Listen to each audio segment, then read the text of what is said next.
All right, welcome back here to Calling the Audible. It is division finals now complete. Finals upon us.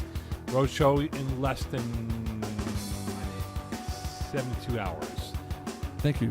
As we gear up for the Division C final, that will take place Sunday, 9:50 p.m., which will be the last game of the night on the day one of competition in Brossard, Quebec. Yep. The game holding you back from our famous Chinoise. Duns, actually. Duns now. Yeah, but we still call it Chinoise. Yes. A tradition, unlike kind of like another one. Yes. Taking my talents, Duns, further down Castro. Simone, Eagle, and GM here with us as we will recap the week that was for semifinal Tuesday and now championship final Sunday. So let's go over the games that we saw. Two left. Jagerbomb Commission, Alpha T's against Junkyard Dogs. Jagerbomb winning 37-33. Tats over Junkyard Dogs, relatively easy, 39-21. Which game do you want to go first? I'll let you begin with the commission game. Okay, simple. They choked. Jagerbomb Wow. played very good football. Look, I'll call it for what it is. Jeff Marquis threw a bad red zone INT on early on. That could have made 6-6. So in the broader context, the commission were always in a trail. They never tied. They never had any sniff of being close enough to being. It was a shame because victory. AJ Gomes was stellar in this game. It was a wasted performance, though. Yeah. But the thing is, JF Marquis, and I think you and I spoke about it, Simone, on the sidelines, he throughout the course of the season, and this is based off of watching enough commission games, he never used AJ Gomes properly. Agreed. He used him as a speedster, as a guy that's able to blow the top off, but he doesn't use him as a finesse receiver, which he is. He's a very good route runner. He's able to be open on multiple levels, but he never used him as a number one guy. No. It was more like the same way you see this in the NFL a lot, where they add a Ted Ginn to the team. He's a number 3 guy, but he's just there for his speed to blow off the top. Sure. But the thing is, in this game, though, what really crippled the commission's chances, they had and Jagerbomb played a great game. Let's not take that away from them. They had Jagerbomb 4th down 3 times. Yep. And they went 3 for 3 on 4th downs. And Zachary Albert Gills, nice guy. No bad bone in his body. Dude got schooled by Simon Duchesne. Simon Duchesne chewed him up. Mm-hmm. Spat him out, chewed him up again, and then went the other way. On key downs. Yeah. And there was one play where he literally broke his ankles. And then he Simon Train broke Dom Benevento's remaining ankle. Whatever's left of his body.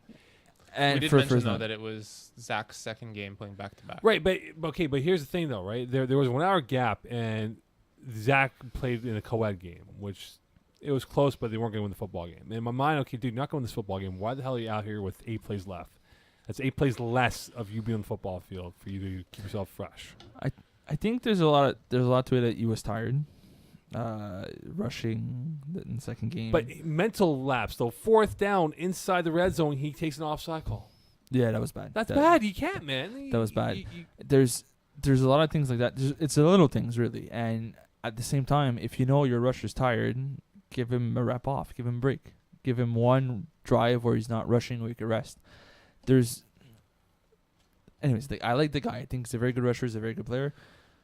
He's never going to bench himself because he wants to be that impact player, but at some point you have to tell him if he's tired, give him a break, let him come back to the game held Nickel had closer to 100%. Yo, defensively, absolutely. 2 INTs. Big plays too, just closing the door to the deep ball down the middle of the field. So Cedric was a monster. He killed him. I asked you this question, guys. Why is it that Jagerbomb are such great playoff performers, the team? There's very little weakness. So from top to bottom across this team, they're very comfortable with each other. This isn't like even, and I'm very guilty of this. Like you look at these well-built teams that have like players who are top players from different divisions that are stuck together on a team. They don't always gel well or have that chemistry, and they sometimes fizzle out when it matters most. Jagerbomb have that chemistry. They play together. They know what everyone's going to do at any given time. On defense, it allows you to take risks and make gambles because you know that the guy next to you is going to do their job properly. Simon Duchesne is still improving. It's weird to say, but I think that we also think of Simon Schein as Simon Schein of like 3-4 years ago, which was good, but he's on another level right now. Simon Schein reminds me, when I watched this game and the previous games, he reminds me of 2017 Carson Wentz. He's making very good throws, but when he's running, somehow breaks 4-5 tackles and still gets the first down. I think he ran 3 times for 34 yards. 34 yards, yeah. I think at least 2 of them, if not all 3 of them, were on 4th downs. And you see guys pulling on everything, and he still keeps going forward, gets the first down, still has his flags. I don't understand. And is it possible? Like I know that in seasons past they've been successful as well, but is this one of the few seasons where Simon Schein is like healthy? I believe so. Yeah. I haven't asked him. No, so that's what I'm saying is that like yeah. recently, like other seasons past, like he's been very good, but he's had like foot injuries or abdomen Yeah. and stuff like that. So He's we were talking about Evan Frank, right, in the lower divisions for Divi. Simon Deschain's a guy I enjoy watching as a quarterback. of course. very interesting write-in, and it's appreciated from Marc-Antoine Vallée because it's an actual question that allows us to debate about things. It only took the entire season for someone real to have math. a good question. Thank you, Marc-Antoine. So imagine if Dom didn't play, Julian McLaren Thompson, would he have made a bigger difference as a rusher? That's a good question. Yes, I think he does. But the problem is then you lose Dom as a cover guy. And But- he's the snapper as well, right? Yes, but the old adage when you come off a long-term injury, the first game you have the adrenaline, you can play well, but then it catches up to you in games 2 or 3. Yeah. I think it might have caught up to him at this juncture because that missed tackle that was in front of us when we were watching him. Yeah. That one where I said he broke his remaining ankle. Yeah, if Dom Benevento was week 1, Dom Benevento, that's a tackle and it's 4th down or turnover rundowns. Oh, So, yeah, not a missed 100%. tackle. But then, like you said, it wasn't on Dom to make that tackle. It was on Zach Gills. Yeah, but he was on his ass. If it would have been Julian McLaren rushing, maybe that wouldn't happen. But we touched upon this. I don't know if it was pre-show or before. You said you would rather rush Jordan Mitchell than Simon Schein because he's so Yes. elusive. I think that even if you would have had Julian McLaren rush the whole game, Simon Schein would still have been able to get away from him at some point and make some plays because he's weirdly elusive. He doesn't look like it, but he's weirdly elusive. And Dom played really well defensively as a DB most of the game. He took away a lot of reads, and it frustrated Diego Baum's offense. But like Mo said, it came down to, first of all, their offense struggled on key plays. And on the many 4th downs that their defense forced, they couldn't come up with the stop. Not to belittle this, but I wonder for Brent Bakken, who missed a couple games because of a trip he had for vacation, coming back, if that might have altered the chemistry of him being in the lineup a little more than expected. But that's a decision that he and the team had to make within their own confines. So who knows what happened. All right, so the Tats roll the Junkyard Dogs. That was And that ugly was game. a demolishing. This wasn't close by the scoreline of. Yeah, so the game started off, Junkyard Dogs. Honestly, we hyped this game a bit. We said that Junkyard Dogs was probably the best team to play against the Alpha T's a few weeks ago. Junkyard Dogs had a good but not crazy playoff run. The team has been playing really, really well as a whole. Every player on the team has been playing really well. But honestly, there was a few plays where I'm sure Jason Rossi would like to take back. His first interception was a mind-boggling It was throw. over after that game. After that play, it was After done. the first drive, the game was over. Yeah. The Alpha T's defense really mixed things up, and they took away the plays that he really wanted to do. After these I think the first 2 drives were interceptions, and Yeah. after that they started running these halfback plays where they could run a little bit more. It looked more like what Junkyard Dogs used to do in Division 5 Yeah. a while back, which was not as successful as what they did this season. They had really good receivers, and I feel like they had some matchups. Rory Submergent had a monster game, like 9 catches, 113 yards. He was honestly very tough to cover. Him and Joseph Sefakis played really well, but to see guys like Jonathan Realistis and Jonathan Williams only one target, 1 catch. Your What potentially 2 best receivers were held to 1 target. was it? You? I forget. I don't know if GM was there or not for this conversation, but the Tats really picked on Jordan Rossi and Rob White. Yep. The 2 supposed weaker links on that defense. Well, the thing is, you have guys like Alexis Gaumont, whose ability to blow off the top of the defense is impressive. With some crazy catches too. And he made, early in the game, on a 40-yard bomb on the sideline. It wasn't Jesse Dupuis's best throw, but Alexis Gaumont adjusted to the ball perfectly, and he just mossed Jordan Rossi. And matchup, like size-wise, it's understandable. Alexis Gaumont is 6 foot something, but that was a key play where Junkyard Dogs needed a stop to sort of get back into the game, and then they just allowed a 40 bomb. And after that, they just felt out-muscled and out-powered, and Jesse Dupuis was just picking the matchup he liked across the board. He was going to multiple different receivers, and it was over. They couldn't stop him. And also giving him a little bit more love because he wrote in, and I'm biased on people who write into the show. Marc-Antoine Vallée, 1 sack, but just being disruptive enough, getting to Rossi quick to force him to get that ball out and make those throws that he's not 100% comfortable in making, and it resulted in 3 interceptions. Like it helped his defense out. Like 100%. He also forced that halfback formation, if which you want, also didn't really go well. Which didn't go well, but if you have a rusher that's that disruptive, they were looking for a way to get Marc-Antoine Vallée off his game and to sort of force him to pick and buy Jason more time in the pocket, and it did not work whatsoever. I will say this, though. I saw a couple of Junkyard Dog players in the parking lot after Brassard, and they said the speed of the Tats was too much for us. Like, they go, we seen speed, but they were slower in this instance? Yeah, but the team speed was this great. Like, the windows were closing quicker than normal, and they just never adapted to what they saw. And they said, like, full credit to them. They beat our asses pretty badly. There was no 5 plays.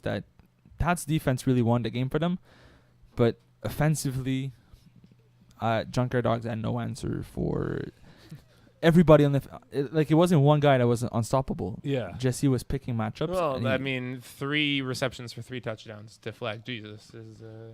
easy touchdowns. These weren't like he was contested and had to. Well, he had a catch 40 ball bomb that through, was just Red like, Sea over here. One of them was a 40 bomb that was just missed tackles, so that's not so much as like a big play.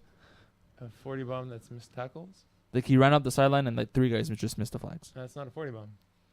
A 40 bomb is a ball that's. It ended up being 40-yard touchdown. Stop. I mean yards after catch. But stop. But the other ones, like I think his first touchdown, he just out-muscled the guy. Like we all know him to be the bigger dude, and he runs his patterns knowing that if the ball is thrown high enough and in his vicinity, he's gonna box you out. And he did exactly that. One of them was on Rob White, and Rob White had the right positioning, but he just couldn't get to the ball because there's this big dude boxing him. Do we call him Flag Jesus because he has a wingspan like this? Like a condor. Sure. I asked you this question, guys, for the losing teams here in the commission and for Junkyard Dogs.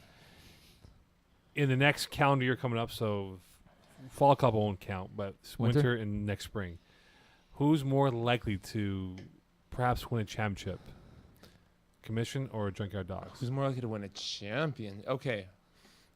I think it's Commission over Junkyard Dogs because I think the Junkyard Dogs register in 3 again. And that's what they're register saying. In 4. But Commission said that. Sorry, the Junkyard Dogs said they can probably get some horses to come play for them. I agree, and I think that ultimately that's a sign of more success and maturity in that like they've taken what they've learned and they continue to funnel up. Whereas even with championship runs for the Commission, I can easily see them with a retooled roster back in 4A. Yusima, who's more likely to win a championship next calendar year? Well, if Junkyard Dogs play in Division 3, the thing is... Although, sorry to interrupt, but if Junkyard Dogs play in 3 in the winter, being back in C the following fall makes them more likely. Or if they play for they're a very strong team. I think it's also going to come down to who's going to be on these teams. Commission has had some reconfiguring, if we want. Turnover. A lot of turnover recently. Junkyard Dogs, I don't know if these pieces stay together. They're 3. This team that they had this season, this is a good team this is a good chemistry, a good team to build around and to stick with. I like what they had. They had a very good season. They had a very good playoff season too. It's just like it's one game against probably a team that doesn't belong in this division anymore. So this is no knock on Junkyard Dogs. I think there's something there, but will they keep all their pieces together to keep this team as strong as it is? That's my worry. But aside from that, I would pick Junkyard Dogs to win a championship before Commission. Okay, here we go. Finals. Tats, Jagerbomb. This is another collision in the playoffs for these two teams here. In fact, Tats won during the regular season over the Jagerbomb. in a final score. Isn't there third final against each other? 36-24. I think it's the second one, Second, and they played in the there was- conference final. yeah, exactly. Well, it was they were Yes. supposed to play in the finals, but Jägerbomb fell just short to keep Yeah. Portlock. Yeah. Yeah, in the finals they played against each other came until the last play where Yeah. Jägerbomb had the ball and Simon Stein just missed the throw. Okay, so I remember that. here we go. I like this matchup. I A love healthy rivalry with these two teams here. I love this game. Yeah, I know why you like this game. Why? Okay, go. Why? Well, you're a big Simon Duchesne Because- fan. Yes, also. I mean, it's probably the best game we have through all the finals. Evenly admittedly. matched up. Yeah. The storylines wrote themselves. Like Yes. we don't often, outside of Division 1, see teams play each other more than once in the finals. I'm more excited for this game than I am for the Dive game. Which is the last game of the night. which the we'll DC. which we'll talk about in a few minutes. Yes. Okay. So, what is the key for Jägerbomb to overcome their demons and beat Tats? Minimize turnovers. Are you confident that it's going to happen though? Yes. Simon, what do you think? I think Jägerbomb's defense is going to have to be a bit more creative than they have in the past. They won't win purely based on matchups the way they have at some point in the season. I think they're going to have to be a bit more creative and do sort of what Jesse Dupuis does on defense, is mix the looks and shoot different guys and try things that don't necessarily always work, but whatever, it doesn't matter. It's going to confuse the other team. I think Jägerbomb's going to have to do something like that. Silik Knuckle is a phenomenal player. He's going to have to have a great game because this team's going to rely on him a lot.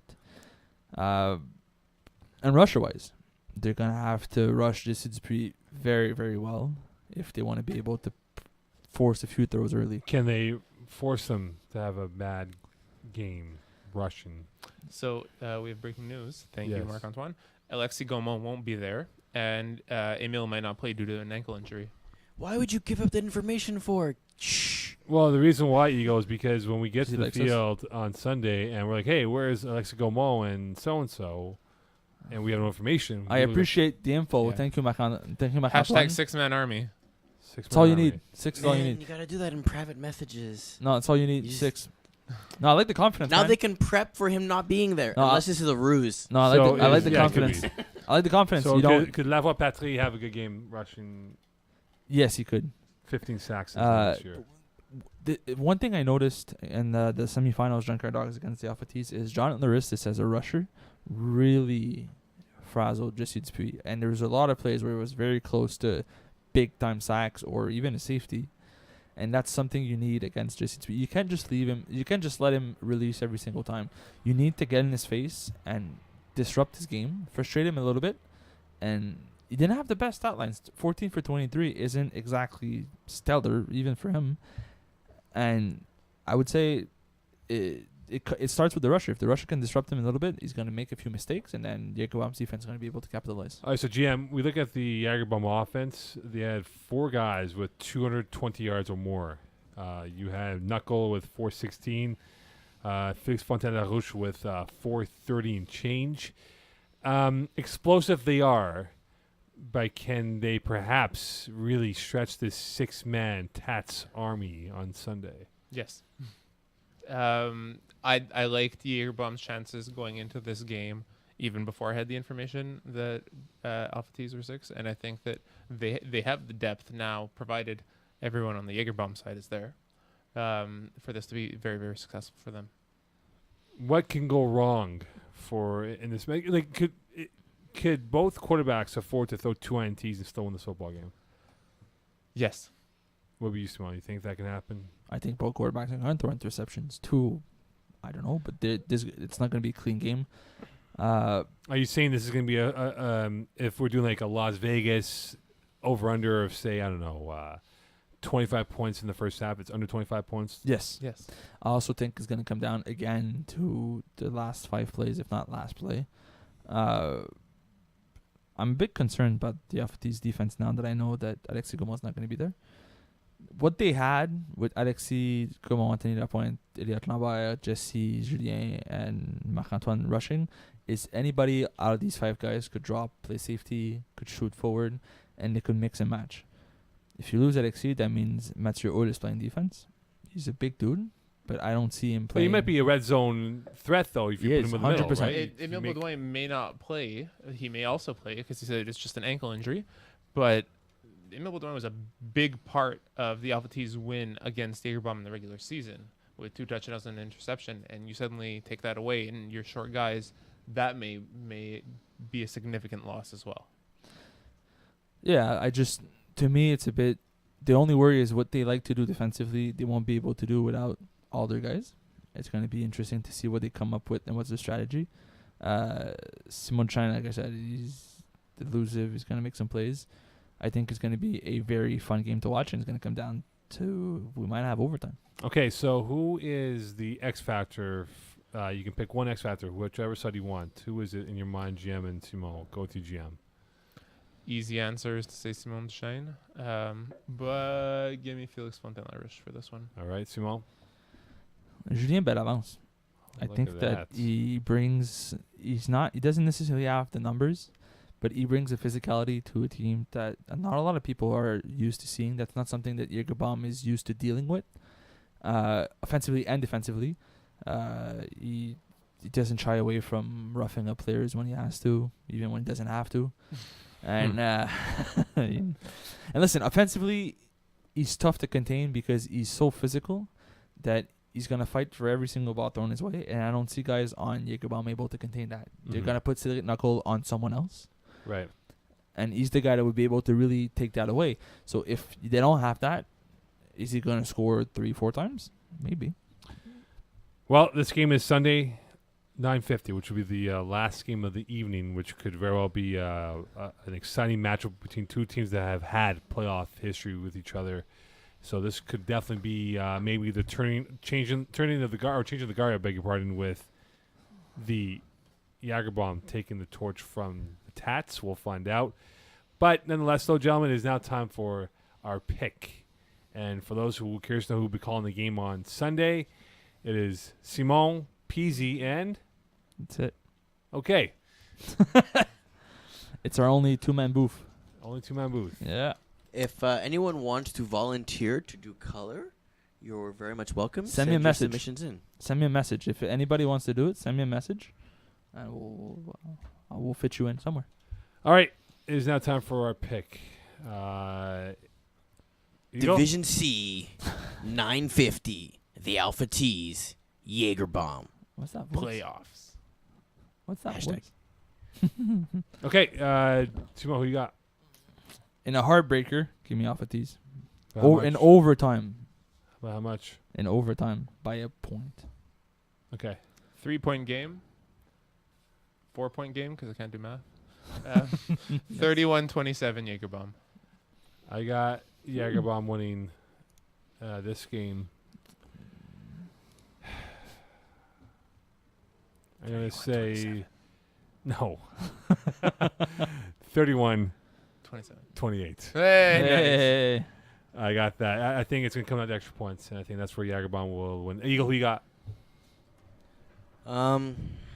Wait, 31-27? That means they're going to score 31-28. 31 on extra points? No, 5 plus 1. Yeah. And the other No, team but is he said 4 it's going to plus. come down to extra points. But it won't. It's going to come down to more Whatever. The touchdowns. point is they're going to win the Jagerbomb. Let's go. Make your pick. That's your math skills right there. Getting booed. Yes. Go. Pick, please. My mind says Alpha T's. My heart wants Jagerbomb. Oh, you're conflicted. I'm conflicted. All right. I will say this, though. I'm going to go on the blind faith that both teams will bring out a lot of fans for this game, which will be fun to have. So don't forget to come out Sunday night, 9:50 approximately. That is the start of this game here. Simone and Pease will have the call on Sunday night for the Div C final between Jagerbomb, Alpha T's, Brossard, Quebec. On day one, that will wrap up competition of our 2-day Palooza in Brossard, Quebec. Yes. All right, big thank you to everyone who tuned into the Div C podcast throughout the course of the season. We had a great time, a blast doing this. Probably the best division out of the 5 that we covered. It's been very fun. And hopefully it lives up to the hype on Sunday with 2 great teams that will reconnect for another playoff battle in Brossard, Quebec. Small GM, Eagle. Match words, please. Eagle. Good night, Division C. See you in Brossard. See you on Sunday night. Why do you want people to do color in the finals when I'm right here and I can put my hand Okay, I'll do it if you want me Because to. we need other people for I know we do Division like E. other people, but like, Yeah. can you at least There's also Division E where you can't do it. And there's only 2 of us.